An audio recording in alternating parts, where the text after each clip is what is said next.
quizá cansados, quizá después de una semana de mucho trabajo, una semana de mucho esfuerzo, Dios nos da este día para descansar en Él.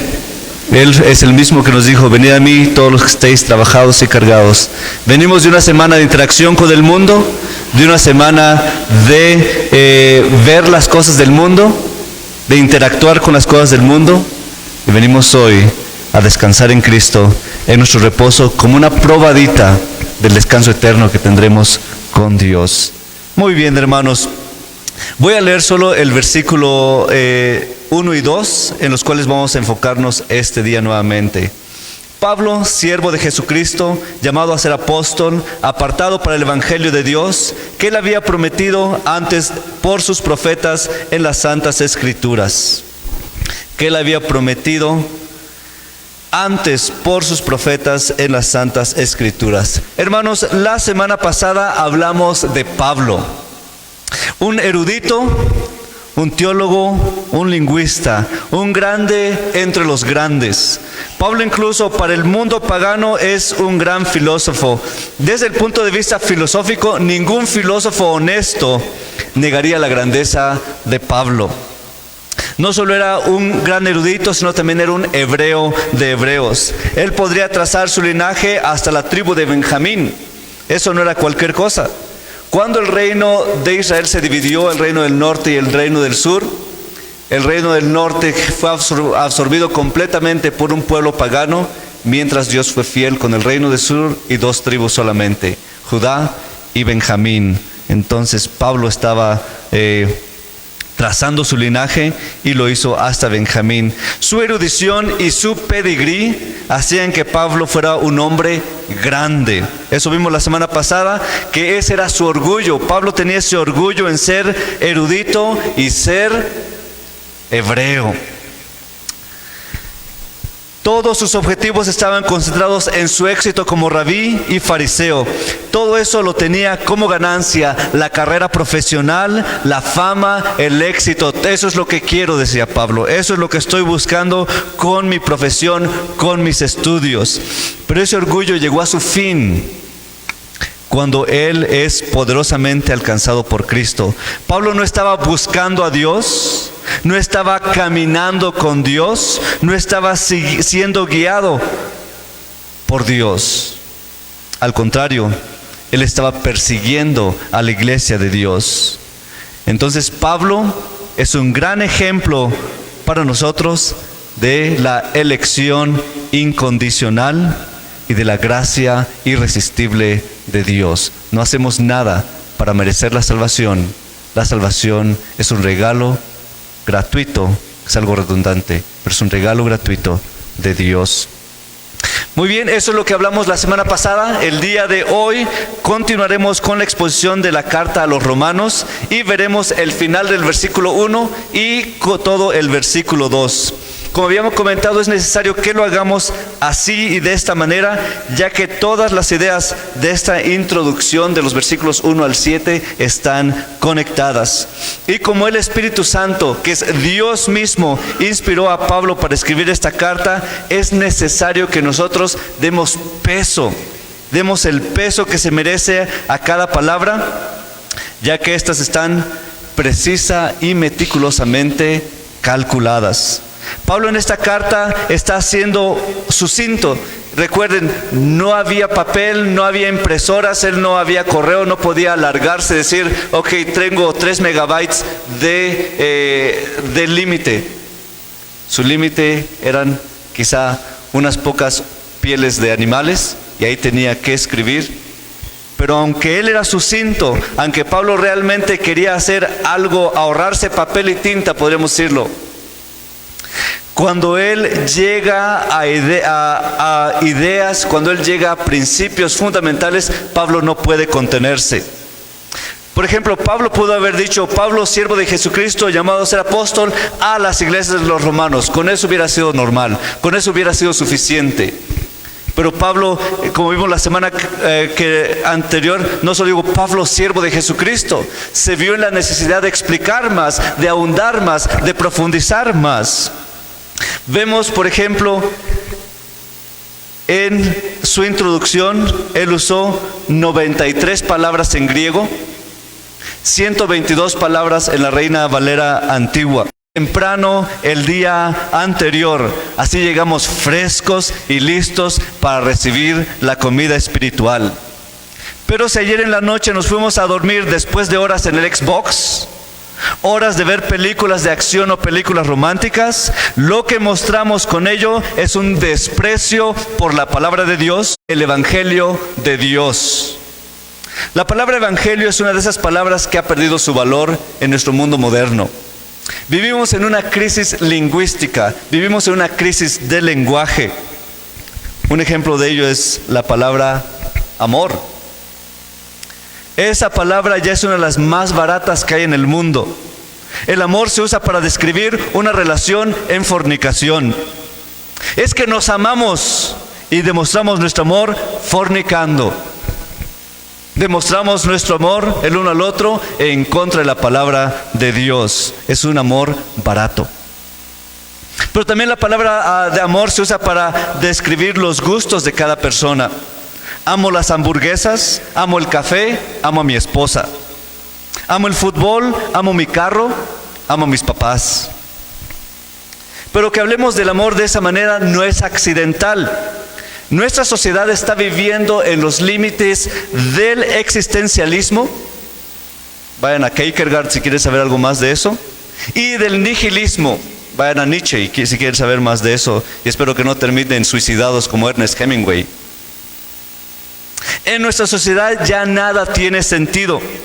No hay sentido para la vida, no hay sentido para la existencia, no hay sentido para nada. Y eso se expresa en el lenguaje mismo. ¿Qué es el amor? Lo que yo quiero que sea. Por lo tanto, el amor que tengo por una hamburguesa es el mismo amor que tengo por mi esposa, por los hijos y todo lo que Dios creó. El amor se confunde con satisfacción egoísta de nuestros deseos, pasiones, y las películas y las canciones están llenas de ese tipo de amor barato. De forma como hablamos, es la forma en que somos. De la abundancia del corazón habla la boca. Esta concepción barata de las palabras también ha afectado a la palabra Dios. Dios es amor. Debajo de esa expresión Dios es amor no está 1 Corintios 13. Debajo de la expresión Dios es amor no están los otros atributos de Dios como la santidad de Dios, la justicia de Dios, la soberanía de Dios. Debajo de la expresión moderna Dios es amor están los deseos y las pasiones egoístas del hombre. La palabra Dios incluso también ha perdido su valor. Para todos es el nombre de Dios en vano. Se cayó el niño, Dios mío. Se asedó el ceviche, Dios mío. Vuela la mosca, Dios mío. Tanto es así que han convertido a Dios en un ídolo más. La concepción de Dios y su amor no son la concepción de la Biblia, sino la concepción del propio corazón y de las pasiones de cada ser humano. Esta crisis lingüística también ha afectado a la palabra evangelio. El evangelio se predica como un evangelio barato. Un evangelio barato. Esto ha hecho el arminianismo. Dios tiene deseos como humanos, dicen ellos. Todos esos pasajes que hablan de anhelo, de deseo, de pasiones, son deseos que Dios tiene. Dios no tiene deseos. Dios no tiene anhelos. La Biblia usa lo que se llaman figuras literarias, y la figura literaria aquí es antropomorfismo o antropopapismo. Figuras de hombre, pasiones de hombre, se atribuyen a Dios, no porque Dios sea así, sino para que nosotros comprendamos algo de la grandeza y del amor de Dios. Dios no desea, Dios no anhela, Dios decreta. Dios en su voluntad soberana y eterna no puede desear la salvación de todos y al mismo tiempo enviar a algunos al infierno. En lógica y filosofía, a eso se llama una contradicción. Hay una ley en lógica y una ley en filosofía que se llama la ley de la no contradicción. Y no podemos traer esas contradicciones a Dios. Pero también el mundo cristiano, con el transformacionalismo y el restauracionismo, tienen una concepción barata del Evangelio. El Evangelio, según ellos, es un mensaje de paz y de prosperidad para todos. Para muchos de ellos, el cristianismo es un medio para un fin. El evangelismo, entonces, es un medio para combatir la pobreza, es un medio para combatir el rezago económico y la educación. El evangelismo es un medio para combatir la injusticia social. Para ellos, el evangelismo es un medio para tener comunidades sanas. Hay un pensador muy bueno y teólogo, se llama J. Gresham Machen, creo le pronuncian aquí, o Machen, está bien. J. Gresham Machen respondió a todo esto claramente en su libro Cristianismo y Liberalismo, un libro que todos deberíamos leer. En ese libro él dijo que el cristianismo realmente puede hacer todo esto, puede eliminar la pobreza, puede curar todos los males sociales, pero agrega: nuestro Señor dijo: buscad primeramente el reino de Dios y su justicia, y todo será añadido. Pero si tú buscas primeramente el reino de Dios y su justicia con el objetivo de que todas estas cosas te sean añadidas, vas a perder esta añadidura y el reino de Dios también.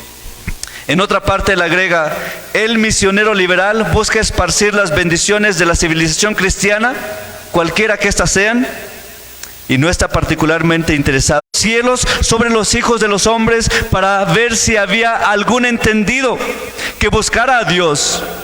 Todos declinaron, juntamente se han corrompido, no hay quien haga bien las ilusiones.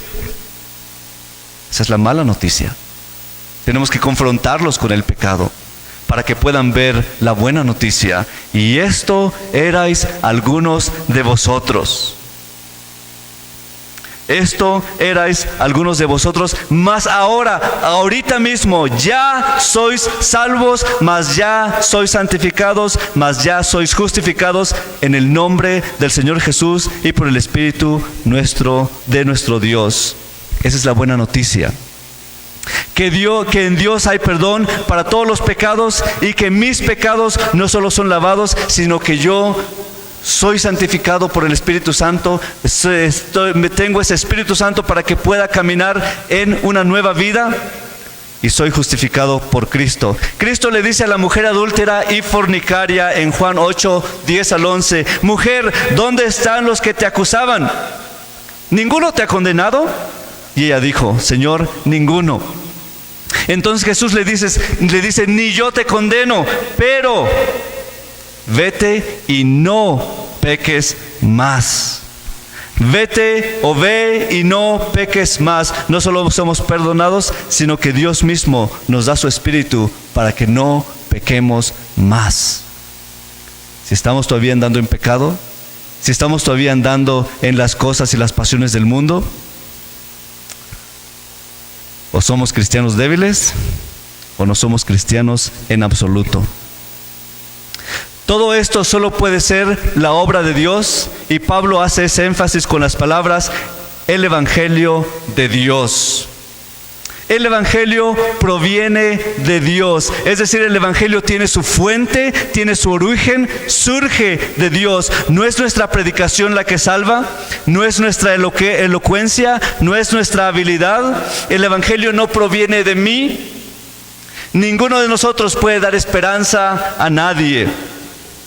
Esto tenemos que recordarlo cuando compartimos el Evangelio, las buenas nuevas, con alguien. Cuando damos un folleto, cuando hablamos con alguien acerca de la muerte, del pecado y de la salvación en Cristo Jesús, nuestro trabajo termina allí. Lo demás es la obra de Dios. No tenemos por qué mortificarnos, no tenemos que entristecernos, porque el Evangelio solo, única y exclusivamente proviene de Dios. Es Dios el Padre de donde viene el Evangelio, de donde viene la salvación. Juan 6:44 dice: ninguno puede venir a mí si el Padre no le trajere. Los arminianos también quieren torcer esta palabra y dicen el verbo traer quiere decir que Dios es como si atrajera, como si invitara, como si dijera, aquí estoy, el mundo, vengan a verme.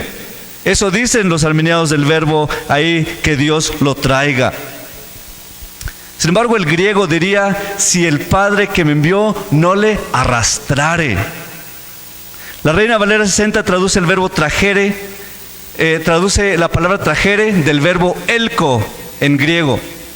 El verbo elko en griego es el mismo verbo que se utiliza en Hechos 21:30, donde dice, así que toda la ciudad se conmovió y se agolpó el pueblo, y apoderándose de Pablo, elko, lo arrastraron fuera del templo.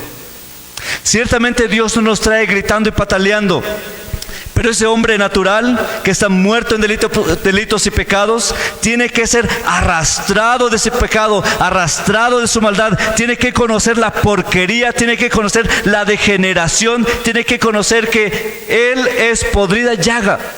Y eso es como si nos fuéramos arrastrados por Dios, sacudidos y decirnos, despierta, esa es tu condición. Solo cuando somos regenerados podemos ver esa condición y aceptar la buena noticia. Como esclavos y apóstoles de Cristo, ese es el evangelio al que hemos sido apartados. Es el evangelio de las Santas Escrituras. Este evangelio ha sido prometido por Dios, dice Pablo, en las Santas Escrituras. Cuando Pablo dice aquí Santas Escrituras, tenemos que ver a este fariseo, tenemos que buscar a este hombre que creció con las Escrituras. Dice, Pablo está escribiendo este evangelio que proviene de Dios en las Santas Escrituras. Él, imaginemos que, por supuesto, Pablo se está refiriendo al Antiguo Testamento aquí, y como dijimos, no hay nada fuera de lugar. Que Pablo agregara las Santas Escrituras aquí es obra del Espíritu Santo en él. Como buen judío, seguramente Pablo recibió la instrucción en la sinagoga desde niños. Vemos que Pablo dice a Timoteo en 2 de Timoteo 3:15, desde la niñez ha sabido las Sagradas Escrituras. Todo judío, todo buen judío, desde los 10 años ya recibía instrucción en el Antiguo Testamento. ¿Y cómo empezaba la instrucción de un buen judío en el Antiguo Testamento? Con memorización. A los 10 años ellos tenían que empezar a memorizar los 5 libros del Antiguo Testamento, la Torá, Génesis, Éxodo, Levítico, Números y Deuteronomio. Ellos no iban a una escuela dominical, esa era su educación básica.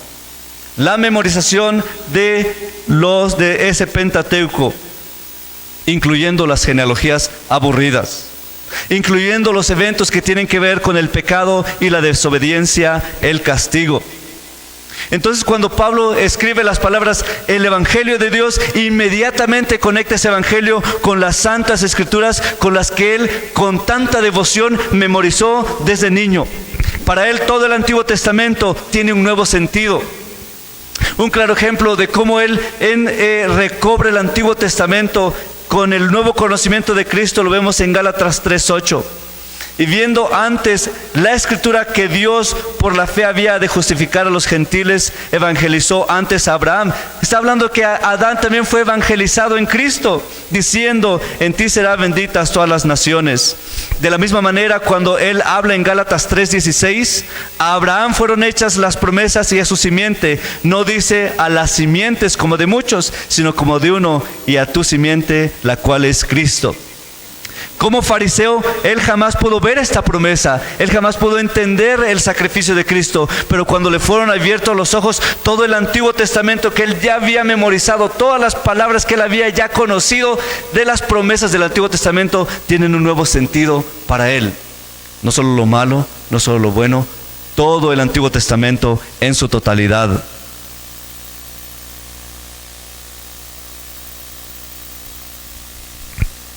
Hermanos, el Antiguo Testamento no son solo historias para niños. Hemos cometido un grave error solo al enseñar a los niños historias bonitas del Antiguo Testamento. El arca de Noé. Y ahí está dibujado el arca flotando en el mar azul, con Noé y los animalitos asomándose en la ventana, la jirafa casi por arriba, el elefante casi no cabe en la ventana, todos sonriendo y todos felices. ¿Es eso verdad? Ahí están los niños coloreando. ¿Es eso verdad? Ahí no se ven los miles y miles de personas flotando en el mar, ahogadas. Ahí no se ve el fin del hombre que no llega al arrepentimiento. Ahí no se ve la ira de Dios por el pecado. No les muestres eso. Muéstrales a los animalitos felices. Muéstrales un viejito con cabeza blanca ahí sonriendo que apenas puede caber entre los animales. No, hermanos. Nuestros hijos, como el buen judío del Antiguo Testamento, desde niños tienen que oír y leer las Sagradas Escrituras. Ellos deben conocer la historia de la humanidad como está escrita ahí. Pablo la conocía, Timoteo la conocía. Ellos deben conocer las consecuencias de la desobediencia, las consecuencias de la rebeldía, las consecuencias del pecado. ¿De qué sirve hacer programas de niños y actividades de verano para entretener a los niños y enseñarles una mentira? Ellos no están ciegos. Ellos ven que papá y mamá están peleando. Ellos ven ahora que mamá comparte la cama con alguien que no es su papá. Ellos ven la consecuencia del pecado y tienen que ser instruidos en la razón de esa consecuencia y por qué su familia es un caos y que la única salida para ello es el evangelio que proviene de Dios. Ese es el evangelio. Si el hombre no es confrontado con su pecado y su miseria, jamás recibirá el evangelio, la buena noticia. Vemos incluso en este par de palabras, santas escrituras, no solo el evangelio que Pablo conocía ahí, sino el mismo celo por Pablo de esas santas escrituras. Pensando en su audiencia, quizá esto es importante, había entre los romanos, habían ahí judíos. Él decía, ustedes también conocen esas santas escrituras. Y si ustedes romanos no las conocen, tienen que conocer esas santas escrituras. Hermanos, tenemos que entender que las escrituras son santas en dos maneras. Primero, porque las escrituras son santas en el sentido sagrado. Segunda de Timoteo 3:16, toda escritura es inspirada por Dios. Y estábamos nuevamente Pablo diciendo a Timoteo el Antiguo Testamento. Lo que está diciendo ahí es que esa inspiración tiene que entenderse como si las escrituras mismas salieran de los propios pulmones de Dios. Dios exhaló las escrituras y por lo tanto tiene ese sello divino. Cada palabra, cada preposición, cada sujeto, cada verbo, cada sustantivo tiene el sello divino de Dios. Y cuando leemos las escrituras tenemos que tener ese mismo celo que Pablo nos quiere dar a conocer aquí. Él está pensando en el evangelio, inmediatamente piensa en las escrituras y dice, lo tengo que poner. Quizá no me alcanza este pedazo de piel, quizá no me alcanza la tinta, pero tengo que poner esto ahí. Ese mismo celo con el que él leía las escrituras, con el que él memorizaba las escrituras, para Pablo es así como si Dios con su propio dedo, cuando escribió los 10 mandamientos, así también con su propio dedo escribió todas las escrituras que él inspiró a sus hombres, a sus siervos, para escribirlas. La propia mano de Dios, el propio dedo de Dios es el que estaba inspirando al pueblo en el Antiguo Testamento a escribir lo que conocemos hoy. Por eso para su pueblo las escrituras son santas. Son sagradas y son un objeto de nuestra devoción, no solo en el sentido supersticioso. Tengo que tener una Biblia aquí para que espante a todos los espíritus malvados. Tengo que tener una Biblia aquí porque si no me voy a enfermar. Tengo que tener una Biblia aquí porque si no algo va a pasar en la casa. Eso es superstición. Si no lo tenemos de esa manera, si no lo tenemos una Biblia ahí para deleitarnos, para deleitarnos en ese objeto sagrado que tenemos de parte de Dios. Segundo, las Escrituras son santas en el sentido de separación. Dios tan así ha inspirado la palabra de Dios que ésta no puede compararse, no puede combinarse ni mezclarse con nada. Compararlas con la República de Aristóteles o con el Código de Hammurabi no solo es impiedad, sino un pecado grotesco en contra de la majestad de Dios. Las Escrituras son santas en el sentido de que no hay nada igual a ello.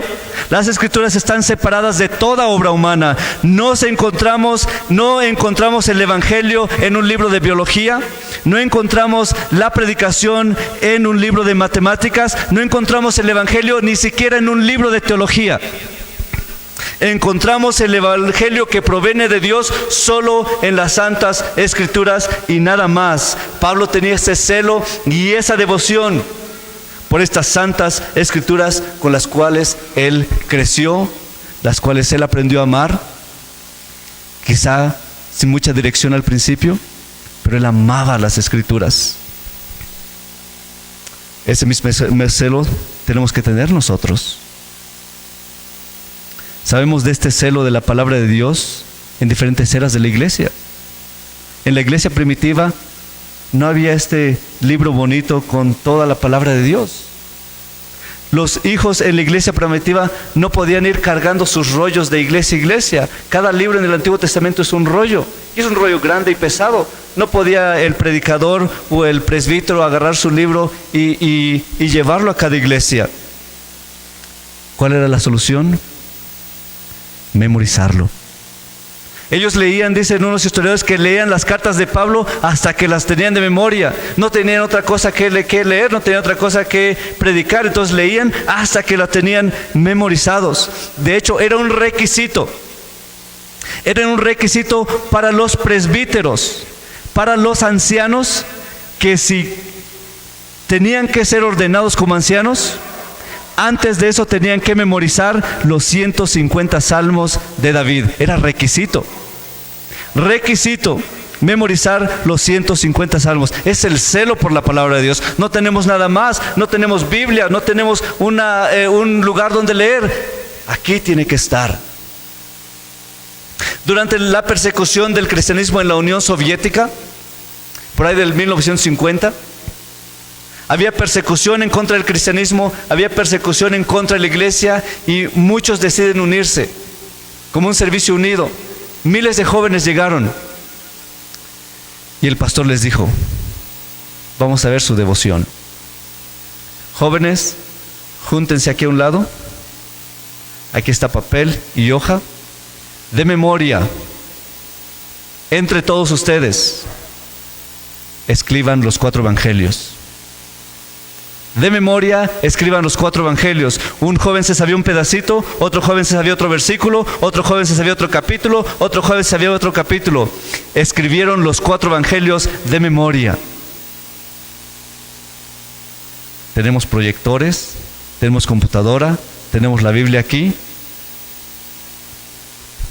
¿Cuántos de nuestros niños se saben los libros de la Biblia? Quizá aquí 2 o 3, y los otros no lo saben, ni siquiera están aquí. La iglesia, en los servicios, siempre se ha reunido familias completas. No hay un servicio para papás, no hay un servicio para niños. La gente en China, cada palabra solo tenían una Biblia porque está prohibida.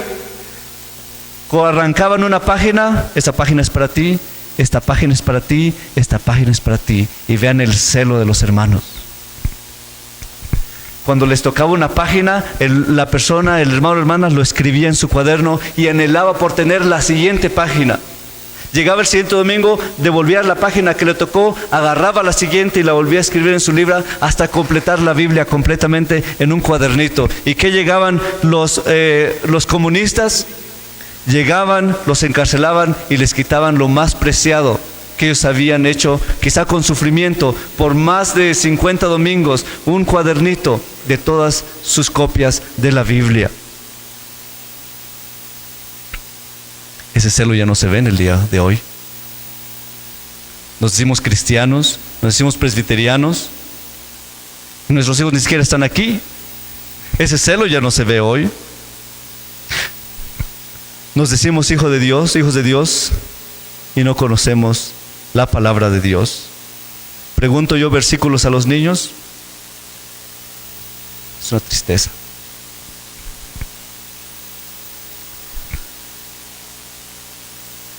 Nos decimos hijos del pacto y no cumplimos nuestros votos de instruir a nuestros hijos en el pacto.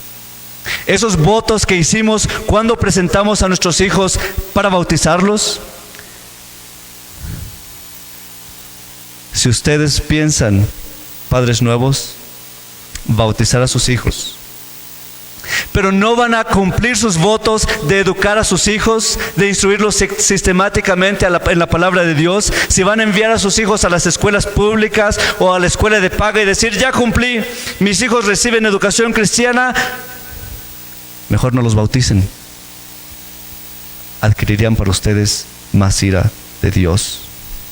Y si ya bautizaron a sus hijos y no están cumpliendo ese voto, no esperen tener hijos cristianos y celosos de la palabra de Dios. Si a mamá no le interesa la instrucción de sus hijos, si a mamá le interesa más el trabajo, le interesa más subir en su estatus que ser cuidadora de sus hijos, no esperen tener recompensas eternales.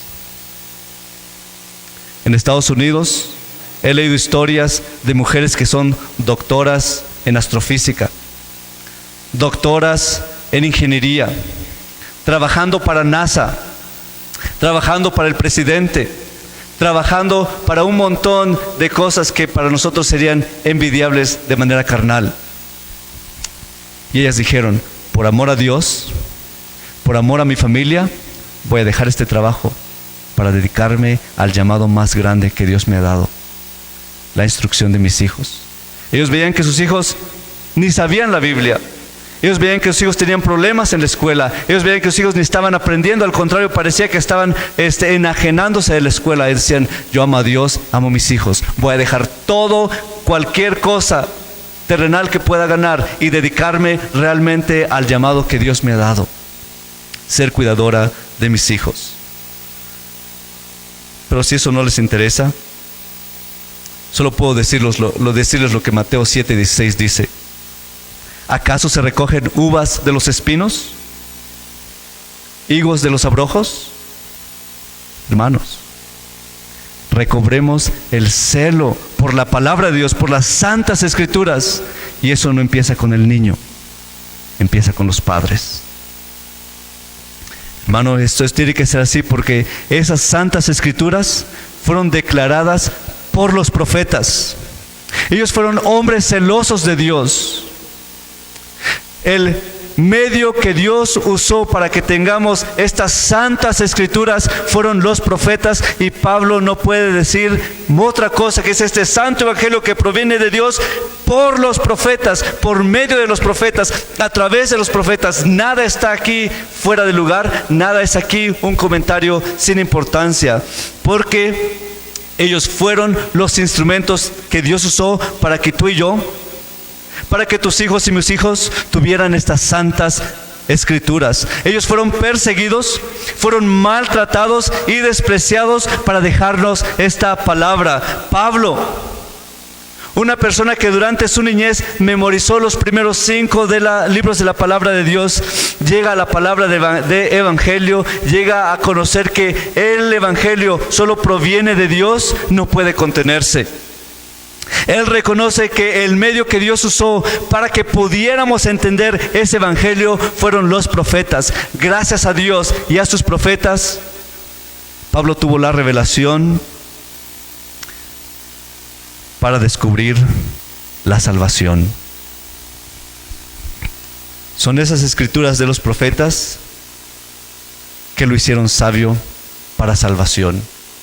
Por eso Pablo le dice a Timoteo, en ese mismo versículo, 2 Timoteo 3:15, y desde la niñez has sabido las sagradas escrituras, las cuales te pueden hacer sabio para la salvación por la fe que es en Cristo Jesús.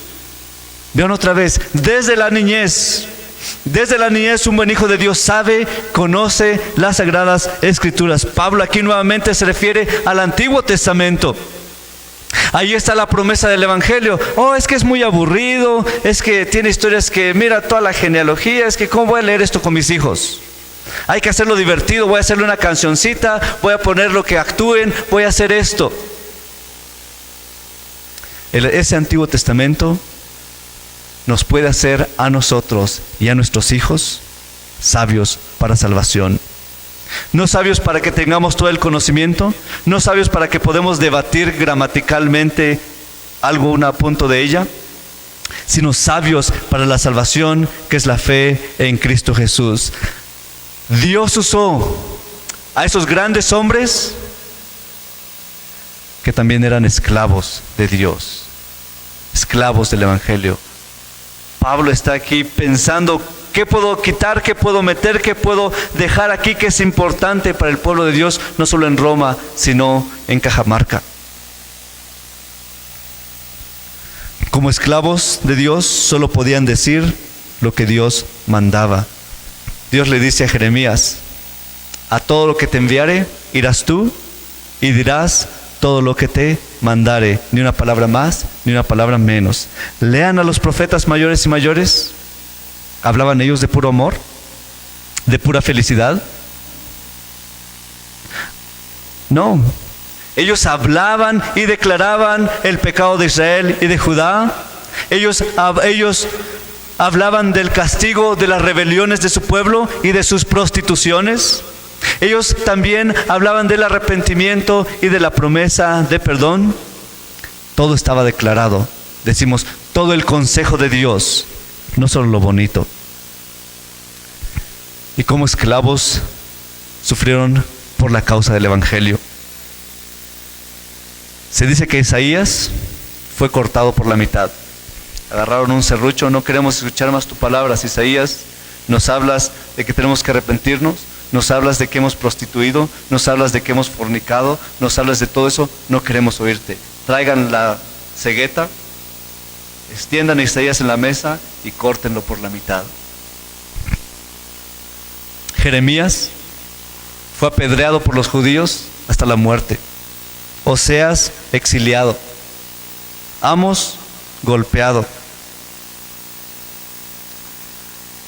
Por eso Esteban dice, ¿a cuál de los profetas no persiguieron vuestros padres y mataron a los que antes anunciaron la venida del justo, del cual vosotros ahora habéis sido entregadores y matadores?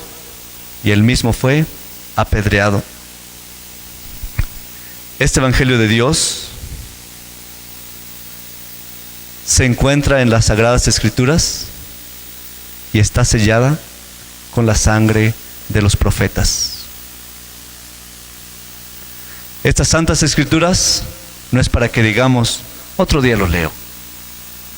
Después, cuando tenga tiempo. Ya lo leí una vez, no me sirve leerlo otra vez. Es que mis hijos se aburren, pobrecitos. Mejor que vayan a ver Dragon Ball Z.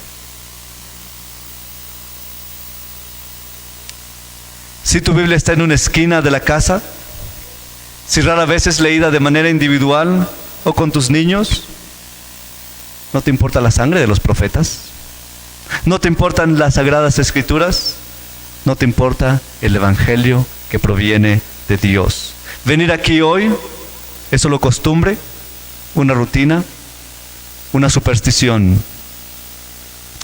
Que el Señor nos libre, hermanos, de ese entumecimiento y ese adormecimiento. Leamos su palabra, toda su palabra, porque ahí está el Evangelio que proviene de Dios. Ahí está el Evangelio de la salvación que se encuentra sola y exclusivamente en Cristo Jesús. Que Dios nos dé ese celo por su palabra y por su Evangelio. Vamos a orar. Señor bendito y santo, reconocemos que hemos fallado. Contra ti únicamente hemos pecado. contra ti está nuestra transgresión e incluso nuestra falta de celo. Ese celo que Pablo no puede contenerse, ese Pablo que no puede dejar de decirnos, ese celo por las sagradas escrituras que fue escrita por tus profetas que sufrieron de todo, para que tengamos un buen libro, el cual nos puede hacer sabio para la salvación. Señor, pedimos que los padres aquí recobren ese celo, que no se enfríe su amor por la maldad que ven a su alrededor, que no se enfríe su celo por los deseos de tener una mejor forma de vida, una mejor posición económica, sino que ese celo sea porque sus hijos, como los niños del Antiguo Testamento, memoricen palabra, conozcan tu palabra y puedan deleitarse en tu palabra. Decía David: oh, cuánto amo tu ley, todo el día es ella mi meditación. Pedimos eso, Señor, que tu pueblo ame tu ley, que nuestros hijos amen tu ley y que sean sabios para salvación. Pero no lo podemos hacer nosotros mismos, no podemos obligar a nadie, no podemos dar el Espíritu a nadie. Si no, te pedimos que sea tu Espíritu el que descienda sobre nosotros, sobre nuestros hijos, para que podamos amar tu palabra y conocer tu Evangelio. En Cristo Jesús oramos. Amén.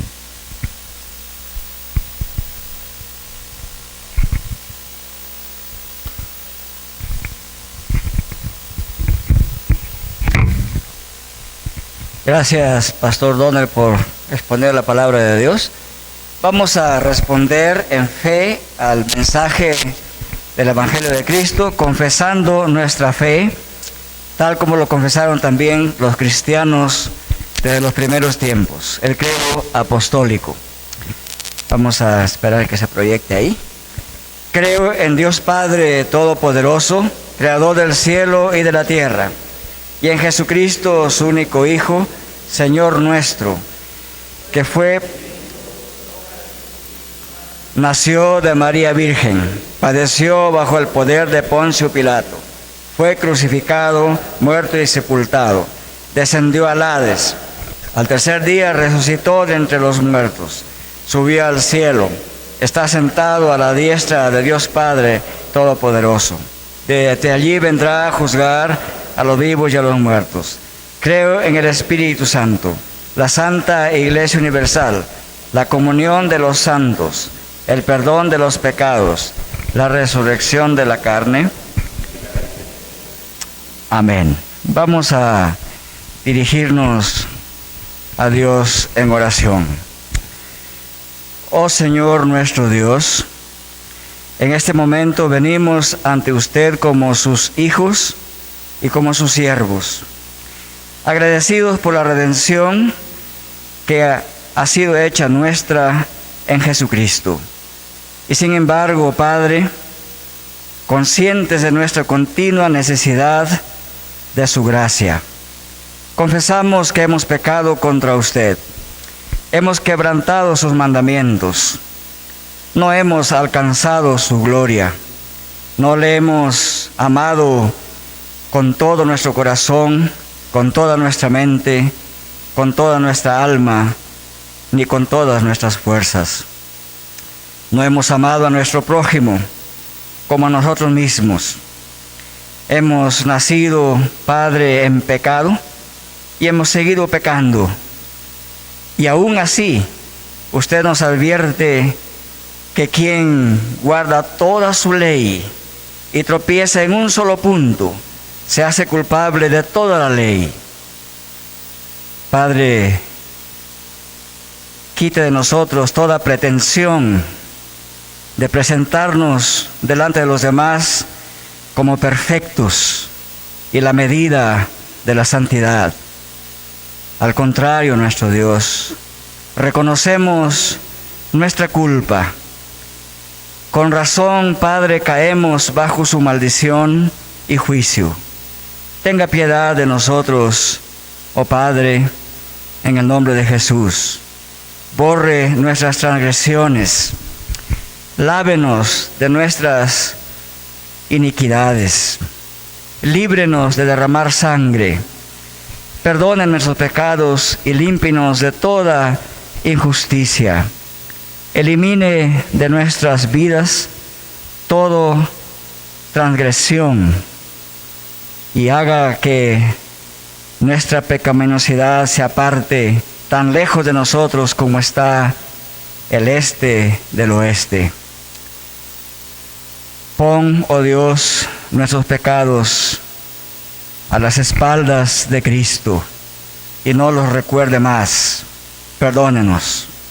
Le agradecemos, Padre, porque tenemos un abogado para con usted, a Jesucristo el justo, quien se entregó a sí mismo para propiciar los pecados de todos sus elegidos en el mundo entero. Le agradecemos, oh Dios, porque en la cruz Cristo llevó nuestros pecados en su cuerpo. Y oramos así para que nosotros muramos al pecado y vivamos en santidad por el poder y la gracia de Dios.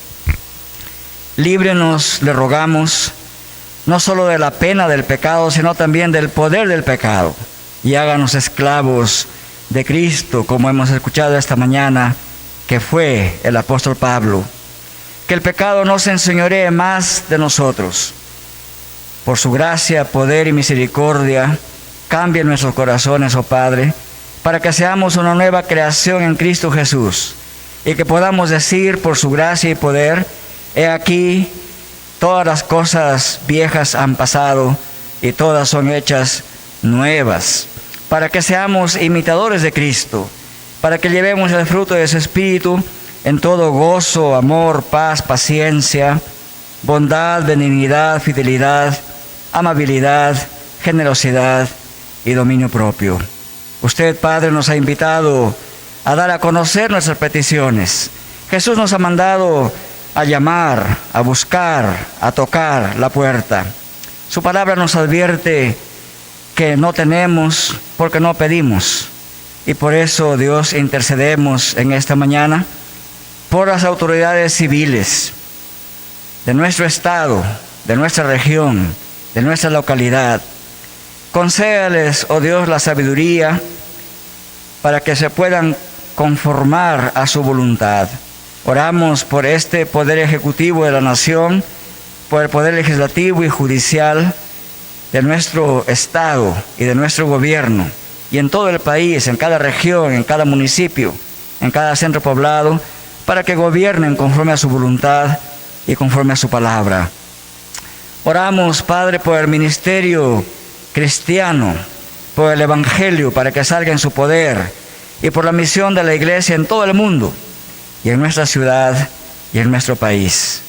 Padre, le suplicamos que siga bendiciendo la predicación de su palabra en todas sus iglesias, para que no regrese vacía, sino que pueda lograr el propósito para el cual usted la ha diseñado y que sea predicada. Le suplicamos, oh Señor, Señor de la mies, de la cosecha, que levante ministros y misioneros y testigos para que salgan a sus campos, para que todos los hombres elegidos desde la eternidad, todo ser humano elegido de la eternidad, llegue al conocimiento de la verdad y la salvación que hay en Cristo. Acelere, Padre, ese día, cuando toda rodilla se doble y toda lengua tenga que confesar que Jesús es el Señor, para la gloria del Dios Padre. Oramos por su iglesia. Háganos santos, oh Padre. Estamos muy lejos de llegar a la meta de la santidad, pero le agradecemos porque usted nos da su gracia, su poder para vivir día a día en santidad. Oramos para que nuestro amor abunde, para que crezcamos en conocimiento y también en sabiduría. Llénenos con el conocimiento de su voluntad en toda sabiduría espiritual, en todo entendimiento espiritual. Permítanos, oh Dios, caminar de una manera digna del Evangelio, digna de Cristo, digna de usted. Produzca por su gracia y poder en nosotros fruto que sea visible para su gloria. Úsenos, Padre, para la alabanza y la gloria de su nombre. Finalmente, oh Dios, Oramos por los afligidos, por aquellos que están enfermos, para que puedan ser sanados por su gracia y poder, para que los que lloran sean consolados, los que sufren tristeza sean consolados por su evangelio, para aquellos que están cansados y cargados, que puedan descansar, siendo arrastrados hacia Cristo para salvación, perdón, para que aquellos que están desanimados o deprimidos puedan encontrar la alegría que es inexpresable, esa alegría que solamente el Espíritu Santo nos puede dar a regenerar y limpiar nuestros corazones, para que aquellos que están ansiosos puedan conocer la paz que sobrepasa todo entendimiento.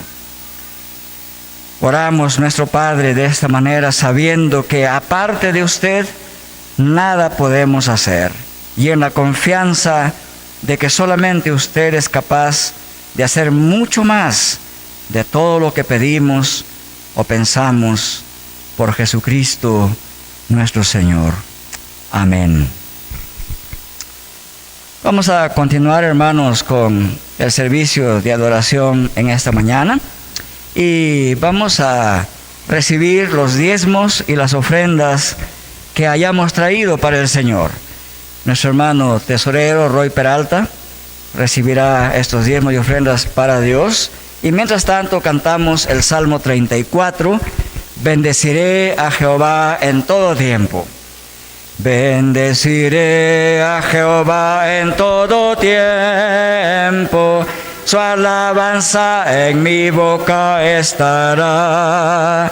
En Jehová se gloriará mi alma, lo oirán los mansos y se alegrarán. Engrandeced a Jehová conmigo, y exaltemos aún a su nombre. Busqué a Jehová y él me oyó, y de todos mis temores me libró. Busqué a Jehová y él me oyó, y de todos mis temores me libró. Hermanos, levantemos nuestro corazón al Señor. ¿Qué ofrendas has traído para el Señor? Entregamos nuestra vida por medio de la alabanza y la acción de gracias. Elevamos delante de Dios nuestras oraciones y ofrendas para el servicio de su causa en este mundo. Demos gracias al Señor. Justo y digno da gracias a nuestro Señor en todo tiempo y en todo lugar.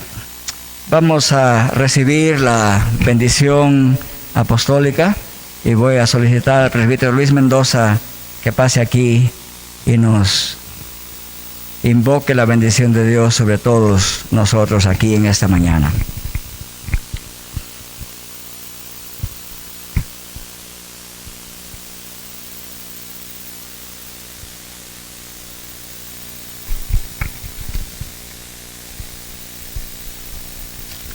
Les voy a invitar a ponerse de pie, por favor. Vamos a recibir la bendición que Dios tiene para su pueblo en esta mañana. Y dice así: mas el Dios de toda gracia, que nos llamó a su gloria eterna en Jesucristo, después que hayáis padecido un poco de tiempo, Él mismo os perfeccione, afirme, fortalezca y establezca. A Él sea la gloria y el imperio por los siglos de los siglos. Amén. Vamos a concluir nuestro servicio en esta mañana siendo despedidos por la propia palabra de Dios. El cántico de Simeón, en la tradición cristiana general, se le llama a este cántico el Nunc Dimittis, que significa despide ahora, y continúa. En castellano es: ahora, soberano Señor, permite que. Ese permite en realidad se traduce como despide a tu siervo. Es el cántico de despedida. Ahora, soberano Señor, permite que, conforme a tu palabra, tu siervo vaya en paz, porque han visto mis ojos tu salvación, la cual preparaste en presencia de todos los pueblos, luz para iluminar a las naciones y gloria de tu pueblo Israel. Luz para iluminar a las naciones y gloria de tu pueblo Israel. Amén. Hermanos, vayan todos ustedes desde este lugar con la paz de Jesucristo. Amén. Quisiera en un momento comunicarles alguna información al final de este servicio. La semana pasada, los días 23